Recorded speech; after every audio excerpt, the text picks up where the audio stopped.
Persiju Sijunjung memetik poin penuh pada laga perdananya di Liga 3 Sumatera Barat Grup C usai mengalahkan PS Makudung 4-0 Senin 8 November 2021. Gol anak asuh Dian Okta diciptakan oleh Kevin M. Iqbal pada menit kedua. Brace Sajid Mubarak pada masa injury time babak pertama dan menit 76 serta gol penutup oleh Aldi Kemra pada menit 78. Bermain di Stadion Gumarang Kota Batu Sangkar, Aldi Kemra CS langsung menekan PS Makudum semenjak peluit kick-off dikti wasit Roberto Putra. Baru 2 menit laga berjalan, sebuah sepakan keras Kevin M. Iqbal bersarang di pojok kiri gawang Abdul Muhammad Rival. Gol ini cukup membuat para pemain PS Makudum kaget dan kehilangan sedikit fokus. Akibatnya, para pemain Ferry Yona Saputra ini kesulitan mengembangkan permainan. Duet gelandang Syukri Hidayat dan Indra Kurniawan nyaris tak mampu banyak berbuat. Menjelang turun minum, Sajid Mubarak menggenapkan kemenangan Persiju menjadi 2-0. Memasuki babak kedua, Ferry Yona Saputra melakukan beberapa pergantian pemain. Farel dan Teguh ditarik keluar digantikan Rahmat Aulia dan Rifat Mutawakil. Perlahan, PS Makudum mulai keluar dari tekanan. Tercatat beberapa peluang mereka hasilkan. Namun penjaga gawang Persiju Gibran Kurnia tampil apik di bawah Mister. Alih-alih memperkecil ketinggalan, gawang PS Makudum kembali dibobol oleh Sajid Mubarak. Memanfaatkan kelengahan lini pertahanan PS Makudum, Sajid sukses melepaskan tembakan keras yang sulit ditepis Muhammad Rival. Skor 3-0 untuk keunggulan Persiju. Selang 2 menit memanfaatkan bola rebound sepakan bebas Kevin, Aldi Kemra berhasil mencatatkan namanya di papan skor untuk menegaskan dominasi Persiju atas PS Makudum. Skor 4-0 bertahan hingga akhir laga. Peraih Persiju Dian Okta mengapresiasi raihan sempurna anak asuhnya. Bagi Dian, hasil ini di luar ekspektasinya, namun tetap berharap para pemainnya tetap fokus menatap laga berikutnya. Manajer Persiju Redi Susilo yang turut hadir memotivasi para pemainnya menyatakan bahwa dirinya bersama segenap manajemen Persiju akan memberikan dukungan penuh buat punggawa Persiju agar bisa lolos ke babak selanjutnya. Kita bandingkan dengan tim lain, kita nggak sebut nama, ya rasanya kami nggak pantas untuk diunggulkan. Tapi alhamdulillah luar biasa, anak-anak, teman-teman semua official, tim official, mereka berarti luar biasa. Ini kemenangan tim. Saya berharap tim ini, anak-anak menjaga fokusnya hingga habis putaran pertama ini penyisian. Mudah-mudahan rezeki kita lanjut ke 8 besar. Amin.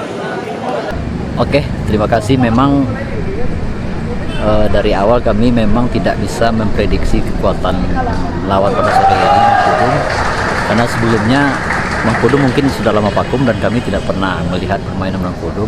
Jadi kami memang dari awal memang sangat hati-hati.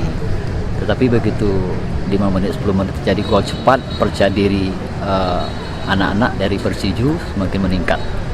Jadi alhamdulillah sore ini kami memang mampu menang 4-0. Dan yang lebih bangganya lagi kami, kebetulan dalam kompetisi di Liga 3 ini kami bertekad memang tidak memakai pemain dari luar. Kami mengembangkan bakat-bakat putra daerah asli Sijunjung.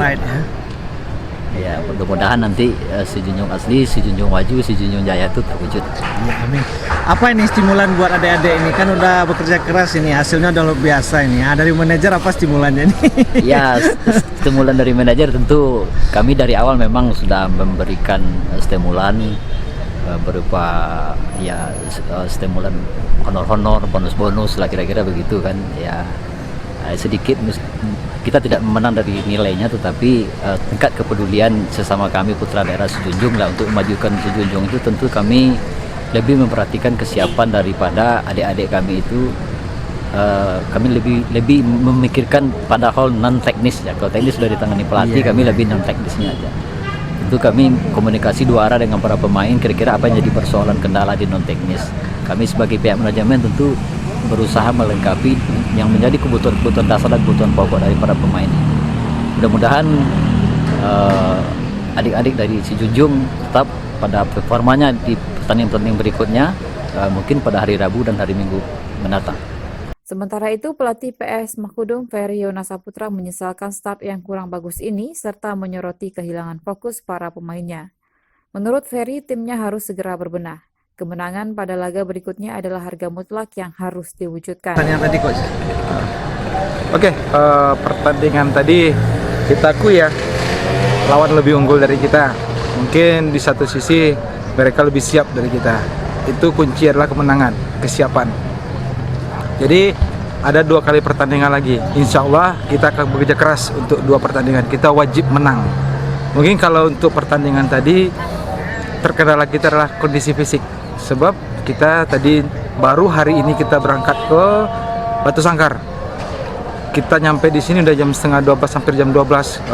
Terkendala halangan mobil mogok ya. Terus kita nggak dapat istirahat, jam setengah 2 kita udah nyampe di sini lagi untuk pemeriksaan. Hal yang penting itu adalah kondisi. Yang penting itu pun yang tidak ada sama kami saat ini. Boleh saya koreksi, untuk pemain kondisi fisik harus dijaga lagi. Untuk kedepannya dengan 2 hal ini kita harus perbaiki. Kenapa? Pemain kita ada 3 orang yang nggak hadir karena pemain striker, gelandang 2 orang. Mungkin dari sana kita sungguh sangat rapuh, atau di sisi sana kita akan sangat kurang. Mudah-mudahan turnamen permainan kedua mereka bisa memperkuat tim. Mudah-mudahan ke depan kita akan mendapat poin penuh. Insya Allah. Terima kasih. Hasil ini membuat Persiju menjadi pemimpin grup sementara dengan 3 poin. Anak asuh Dian Okta unggul selisih gol dari tuan rumah PSBS Batu Sangkar yang pada laga pembuka menang 2-1 atas Absolute FC dari Kabupaten Solo. Laga berikutnya akan dihelat Rabu 10 November 2021, yakni giliran Absolute FC menguji ketangguhan Persiju. Sedang laga antara PSBS versus PS Makudum akan digelar sehari sesudahnya, Kamis 11 November 2021.